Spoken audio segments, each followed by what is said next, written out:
Can you hear me? Yes, you're coming through good. Esther is on the line. Yeah, I just want to make sure our LinkedIn gets connected here. Hey, I want to welcome our guest to a special podcast.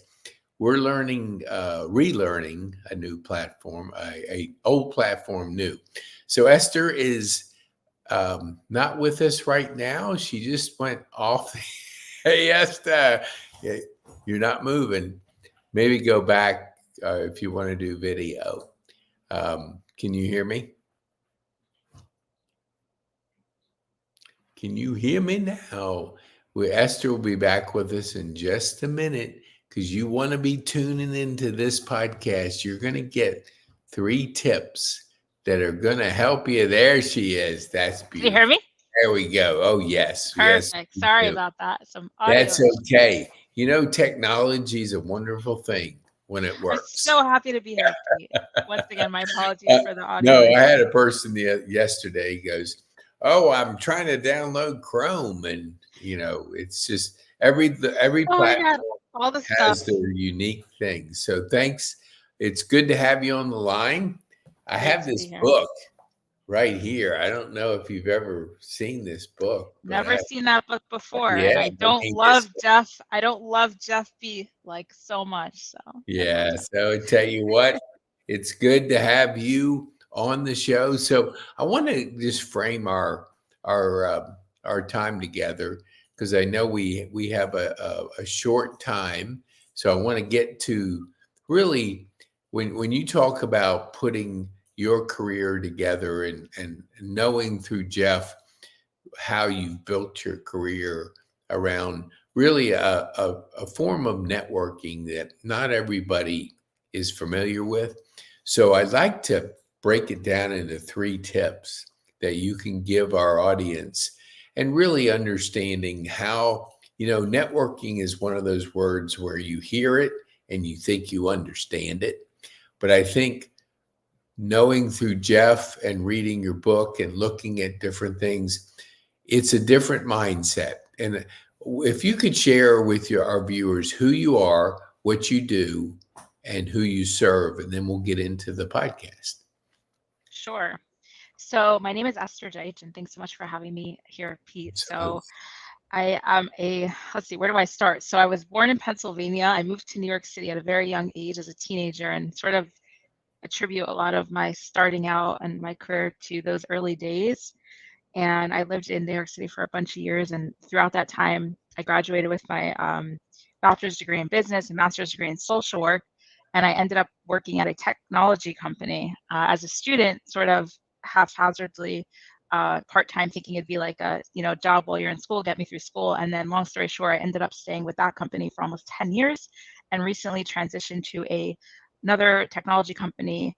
I was with a service provider, now more on the vendor side, called Net at Work, and I'm a senior partner success manager here. And I guess through the years and through what I've learned and just been doing, I've been very active in community building and volunteering and activism. And looking back, that's something that I've actually been doing from a very young age without even realizing it. And then it sort of became what I've become somewhat known for. But yeah, it's really just part of who I am, and I think that's part of it too. It sounds weird to say it. I've never quite said it before, but I'll say it here. I think networking is a lifestyle. It's a lifestyle and it's a mindset, and it's actually not a dirty word. So yeah. I don't know why it has such a bad rap. I do know why, but for me and the people that I'm surrounded with and you and Jeff, we love it, and there's a reason, and that's because we're doing something completely different than many people who call what they're doing networking, in my opinion. Yes. So yeah, so it's actually a lot of fun. So And you said that last word, a lot of fun. It is a lot of fun if you do it correctly. And I that's want it. to go back to what you said initially, the community word. We had, and I remember you connected Sammy with Jeff, and Sammy ended up coming down here and he spoke at our facility. Yes. It was a really cool and emotional and insightful talk that he did at our community. And what I now fast forward 6 months or whatever it was, we now have a community manager director that has that big heart and really embraced it because she understands that word. But what if you were telling a person just starting out in business and you were saying community? How would you describe to them your philosophy or your thoughts on how important community is and what do you do to really build them? To me, it's like the key to life and everything, not just business, to life, to a happier, more meaningful, and wealthier life, to be honest. But I would say eradicate the word competition from your vernacular. It doesn't exist, and replace it with collaboration and, watch your life change. And I think just like it's like I know as soon as I'm on a conversation with somebody and then the word competition comes in, I call it the dirty C word, but there's a good C word, so we just have to, change it up.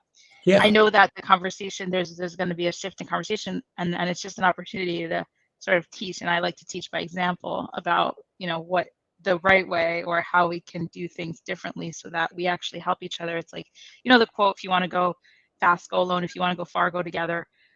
I'm somebody who actually has a very hard time delegating, and I think it's actually not natural for me to like be part of a team or to get things over. I think I learned early on. I was lucky that I was in scenarios where I realized, I'm a powerhouse on my own, but if I can get people to come on board with what I want to accomplish, like how much faster and farther could we go? And I'm not married, but I would say that's probably similar to how it is in a marriage where, you're not becoming each other, you're taking each of your own goals and then together Mhm. they're worth more than the sum of each parts individually. At least that's how I see it. So I think that if when and if business owners kind of realize that, and I think it comes back to a lot of I've seen a lot of business owners and entrepreneurs sort of feel threatened by their employees taking on ownership or building a brand, and that's actually to me like what you want. I mean, that's how you encourage people to grow as individuals on your team, but that'll also enable the team to grow quicker, faster. And I say this from my experiences. When I was 18, I started my first nonprofit. It happened accidentally, which seems to be what a lot of my life has been, and just Mhm. finding the right people in the right time. But I ended up leading a team of 6, and I was the leader. I had no idea what I was doing, definitely sucked, and learned a lot on the job. And that was, I would say, my first real experience with leadership. Mhm. And I think, I would do it again. When I do it again, it's different because I've learned a lot. But I think that really taught me hands-on how, again, like getting the right people who believe in what you're doing. And that's the power of community, that the mission takes on a life of its own. If it has to rely on the leader to run, then it's not as good as a community where everybody sort of feels ownership, like it's their community. When I build something, I want everybody in it to be like, this is mine, come to my event. And I don't mean my Esther, I mean my that those people, Right. because Because, that's how you empower people. do you feel like you've creating an atmosphere of collaboration and people are generally drawn to that philosophy versus I agree with you, the word competition creates barriers. And wanted to get your comment on this. I'm real familiar with the real estate business, and sometimes I see the silo effect. It's almost like they want to do it on their own. They don't want to share sometimes because if the person next to you in the cubicle or in that office hears something you're doing, it's like, oh my gosh, they're gonna get it and run with it. What would you say to a person, you know, explain your difference between competition and collaboration? Yeah, it's kind of hard for me to answer because for me, it's so much like about who I am, even before starting organizations. Like, I always want to share everything. That's just, I kind of go in with the complete opposite mindset. I'm like, you can have everything that I have, because if I learn something that could help you, and it's I actually struggle for a while with like, am I actually being selfless if I know that that's actually going to come back to me? And that's a whole other, I've had philosophical conversations with people about this. That's a Mhm. whole other conversation. But my resolution to that was, as long as I'm doing it with the right intentions, then it's good no matter what happens, and we could all benefit. And I think that's really the goal and the point. So I don't know if I have any like real words of wisdom, but I think it's that's where I learned the mindset has such an impact on the business aspect. I was skeptical about the correlation, but I'm just seeing it happen in front of me. I don't believe that because I get more or somebody else gets more, there's not going to be enough. I just don't. That's just not what I believe. Like, I think people need to maybe first work on their belief system, and I think that there's an endless abundance of good things in the world. And not only are we not going to take from each other, if we could help each other get some of that, like we'll all get more, and we should get more. Yes. I think we're worthy of all the good. So why don't we? It's like if you're stuck on an island and you have two people and you both want to get off the island, but if you each work at it on your own, you may get off the island, and one of you may and one of you may not. But if you get together, chances are you'll both get off the island and you'll both do it quicker, right? Or at least you want Yes. to. That would be the way to. That would be the smart thing to do, to at least try to work together. And I think in those circumstances, it's easier to see that. But it's really the same thing how I see it in living in this world. Like, we're all here for a finite amount of time, and we could do it alone, probably. Maybe yes, maybe no. But we all have the same goals. We all want the same things, and so and when it comes to those things, so why don't we work together to get Mhm. it and help each other, and we'll get what we want, and we'll be happier. Like, how much nicer is it to do things with people that have your back, that are supporting you, and then when you fall they lift you up, and when they fall you lift them up, right? Like, that's what it's all about. So I also I get burnt out. I'm not an extrovert. I'm introverted extrovert, and so I'm the first one to say, like, sometimes I'm just like, I don't want any people. But then when you're surrounded by the right people and you get lifted up from each other and you lift them up and they lift you up, there's nothing more beautiful than that, in my opinion. So there's a light at the end of the tunnel. There's a reason for being. And especially for the givers too, I think sometimes it's easy, and I've encountered this too with friends, to feel let down because they encounter one taker and it takes a lot out of you, and Yeah. we all have that. But I think at the end of the day, us givers are starting a movement, and that's what's so powerful. And it's Yeah. bigger than just us and our networking, right? It's bigger, and it does have an impact, and it does change the world.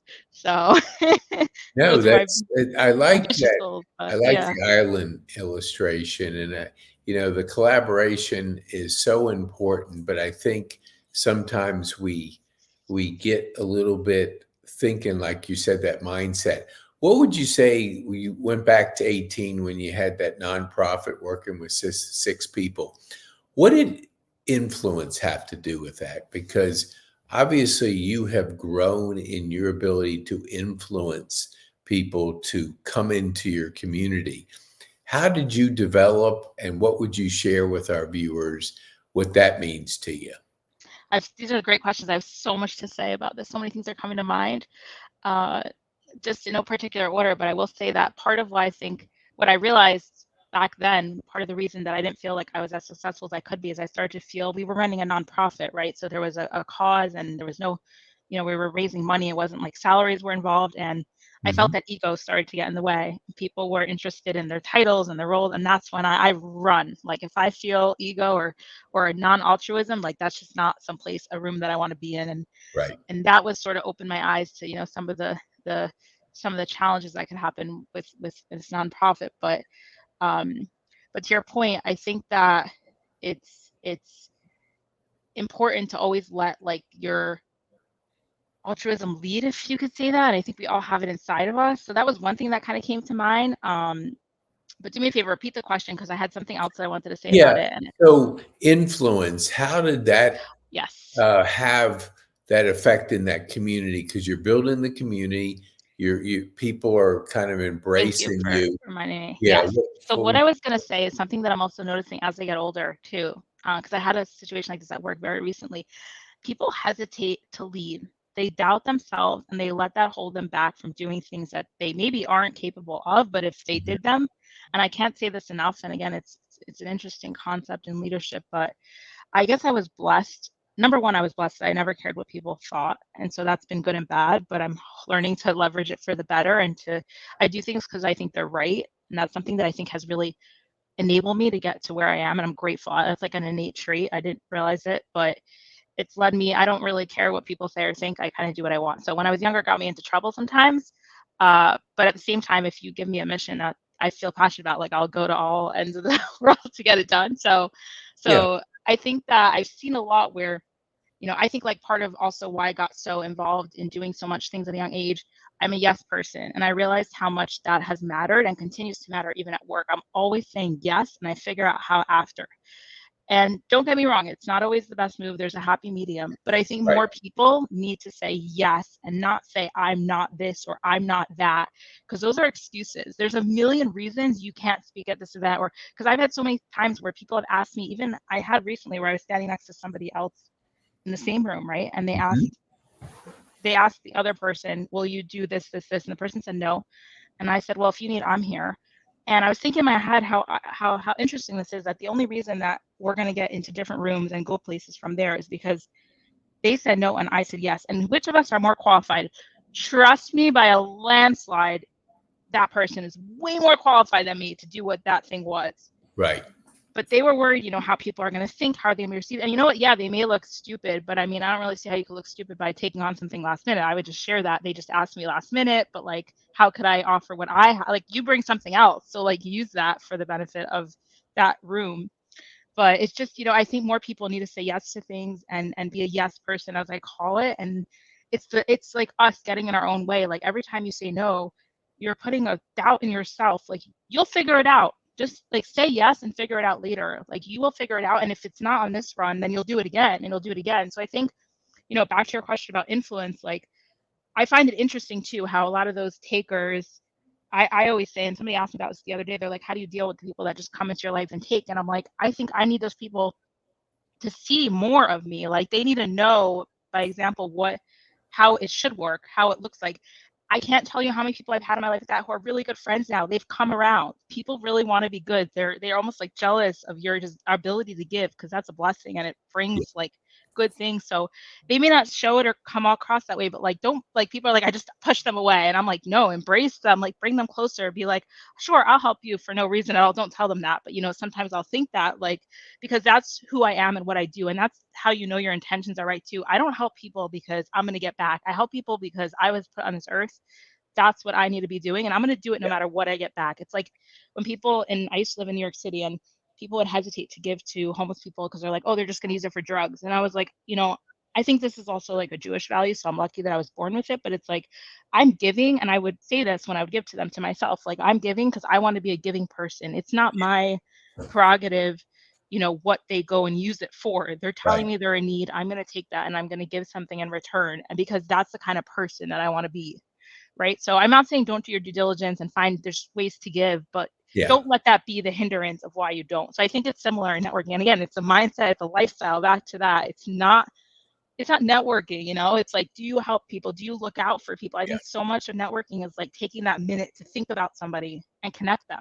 It's nothing Yeah. to do with networking. It's not sales. It's just being a kind human and caring and like paying Yes. attention and then doing something about it. So again, I think that's why certain people are more, in tune to it, I, because it's I really just agree a with you. just an outlook. So What do you think from a standpoint, you mentioned mindset? Do you consume, read? Where do you get that development of your mindset over the last few years? What has been a source for you? So I say I used to read a lot. Like as a child, I read like the whole library before I was 2, and I had no friends when I was younger. So I say like I replaced that now with people, and I love learning from people. And I think that's the other good C word that we need to use is curiosity and Yes. ask questions. And that's also, I think, lacking, especially people my age and younger generation, I think, in some way. And genuine curiosity, not curiosity to back up, the beliefs you already have. And it's something that I think I even used to be even more curious and more exploratory. And I'm trying to like keep that alive because I think it's very important. I want to be a curious person. Hmm. So I learn a lot from people now. And, I think I take an active effort. I always try and, like, even on social media, I don't want to, again, people they go, oh, I don't agree with her, let me unfollow. And I'm like, no, I actually follow a ton of people that I blatantly disagree with because I want to know like what their opinion is, how they feel. And I always say too, I ever like every so often I'll just challenge all my beliefs. I'll throw them all out, and not literally, but like, and I'll Yeah. just be like, Yeah. I do I believe this because, because I've read it and this is what I believe for 30 years, or like, is there something new information? And so, and I'm sure there's many areas, something I'm working on too, that I still like think old things, and I don't want to be that way. I want to keep challenging and learning and not be stuck in what I believe. So, I do read a lot of books. I read a lot, not as much as I used to. And I go to events, and that's another thing. I think people wait to go to events that they're connected to. And like, if you have time and you want to do something new, like Google an event and go to an event that isn't in your like normal friend group. Yeah. People don't do that enough. I know you do, but most people don't that I've seen. No, no, it is a great point because I think So it gets back to that challenging our belief system on a regular yeah, basis because I'm in a older community down here, and I do see the ones that have that closed mind versus the open exactly. mind. And I Yeah, think we don't realize the programming over a period of time that we develop if we have that closed thinking, like I've exactly. always believed like this, but what if your belief helps shape my new belief? And you just never really thought of it that way because we don't know what we don't know. But until you engage with a person like yourself and you're saying, well, have you ever thought about going to a new event that you didn't know anybody? Somebody might say, that's scary. I don't know anybody. They might really be coming from a different viewpoint. Would I be comfortable being challenged? So, but I think what you're telling our viewers is challenge your belief system all the time. What did you say at the beginning? Throw that belief system out and bring some new ideas in. And maybe that new belief system completely helps you uh, understand people better or understand a topic or just anything in general. And I love that you say challenge your belief system and throw it out the window and come up with some new beliefs. And I don't think there's anything wrong with it. It's just that mindset. Yeah, and I would say too, I'm always like a skeptic. So I'm always like, what does the other side say? It might fail. I always like, don't get me wrong, I fail so many times. And I also saw an amazing quote I posted on my LinkedIn the other day, but it's like, I don't remember the exact quote, but the idea was like, successful people fail more than everyone else. They just fail. Like that's the Yes. goal. Like goal Yeah, is get to failure. Like do things. I think that that's also where people like stop totally. doubting, just shut up and do it. Like there's no other way. Like that's the kind Yes. of person I am. I actually hate talking about things, and that's something that I love about corporate that people hate. I'm like, it's like we get in, we get the job done, and we move on, and Yeah. there's that agenda, and everyone's focused, whether they're motivated by salary or something else. But at the end of the day, the goals are aligned, should be, and it's like, just get it done. So that's how I feel about life, like you just got to jump in. I say like try everything once. Like that's my goal, because I don't have a right, in my opinion, to say, and the same about people. I can't talk negatively about somebody. And I would even go further, like with people, just because you experience one doesn't mean that's all of them. So it doesn't Yes. even work. But like, for sure, if I've never experienced a culture, so how could I speak a certain way about them? Like it's like, are you kidding me? So I think, try everything once and don't be afraid to jump in, and you might hate it, or that person might suck, and that's okay. It's like cool. There's always 3 billion others, so Yeah. There's a few people out plenty of there. others.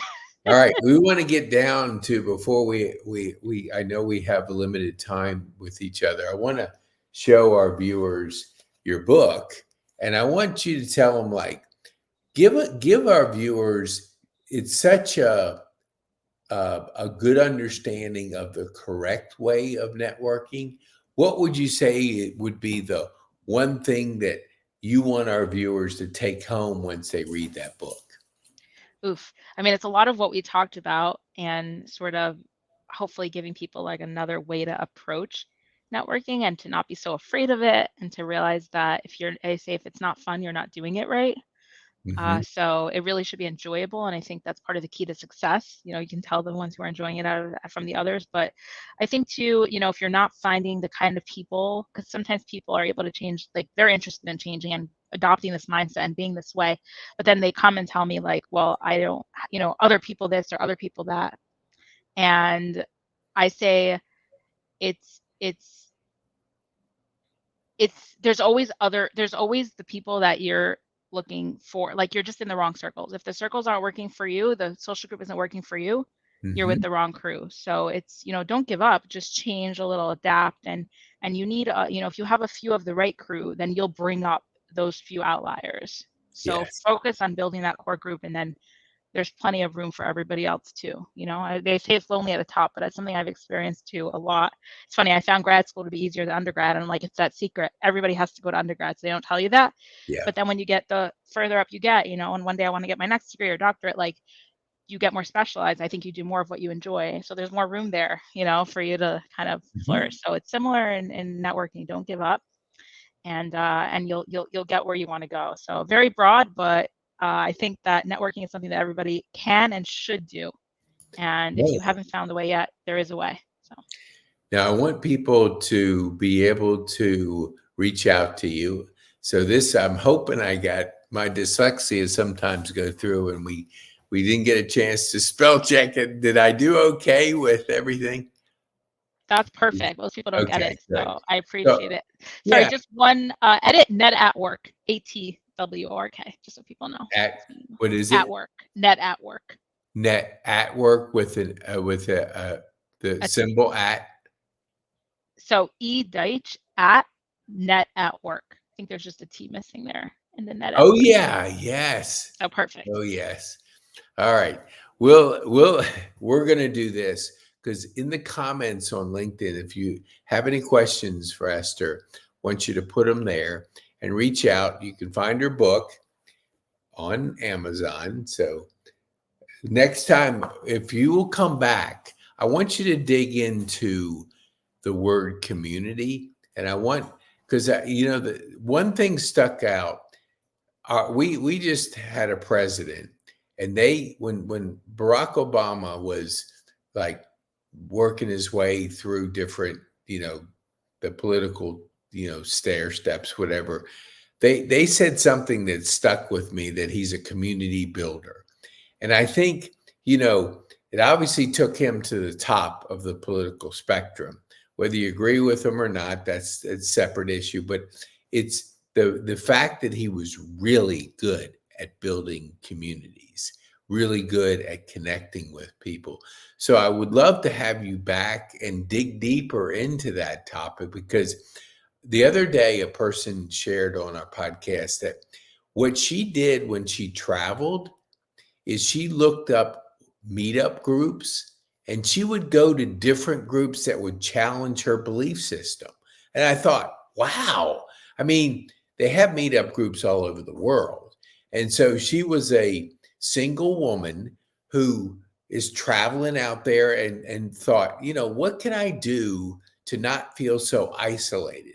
And so she would go to like a city and look up and meet up and see a group of whatever interests that she wanted to pursue, and she would go to it. And it was like, wow, what a great idea to not have to go to bars and other places to meet people, but go into places that would stimulate your thinking and your belief system. So I would love for you I to love come it. back, because you told me you had a hard Yeah. I have my next so colleague. I want to respect that, because I want, you're I would busy. love to come back. I'd love to Yeah, chat more. and talk Yeah. really about your new role and what you're doing, and kind of dig deeper into that, because your ability, through what I know through Jeff, where you've taken a very important skill, which is that relationship building, that networking, that community building, and you have elevated yourself to a level I think people can learn a lot if they understand some of the principles. Because Jeff said you just kind of you think everybody does these things. Yes. Well, they don't. That's what I was gonna say. They don't. They don't. Because It's I'm like, blessed. I'm you blessed. think I was all of a sudden, surrounded by well, you does and Jeff. everybody do this? Yeah. No, they don't. So Mind blown. Mind blown. absolutely. So Esther, we're gonna. I Yeah, appreciate you. is this like how they reach out on LinkedIn? You'll put in the comments your LinkedIn profile. I'm Sure. connected to you, but reach out to Esther if you think there's something that you want to either collaborate with her, enjoy her book, engage in conversation, whatever it is. You can do it through LinkedIn, because you're pretty darn good at LinkedIn. I appreciate that. I just put it in the oh, wait, let me put it. Let's see. Okay. Oh Oh, I yeah, here we stuck go. it in the chat. Um, I'm a Mac. I'm a PC person, and I've hit on Mac for podcasting. So I'm still working through the command. It's not copy and paste like the old PC way. Yeah, You got to do, I think, Control V or something. it's different. Yeah. Let me see if I can do it. No, I can't. But I'll put it in the comments where it is on LinkedIn. So somebody, well, they'll be generally connected to you. But I want to thank you, Esther, for No, taking the thank you time and so speaking. much, Pete. I Yeah, really appreciate absolutely. it. It's been a Encourage pleasure. our viewers to get your book. And, the easiest way and the cheapest way anybody can learn from some of these experiences is their book. I mean, it's like for a few dollars, you get Esther. I mean, I good love it. gosh, what a crazy bargain. You're too sweet. Thank you, All right. Pete. Thank You're you. the Are best. welcome. Have a great day. Okay. Thank you so much.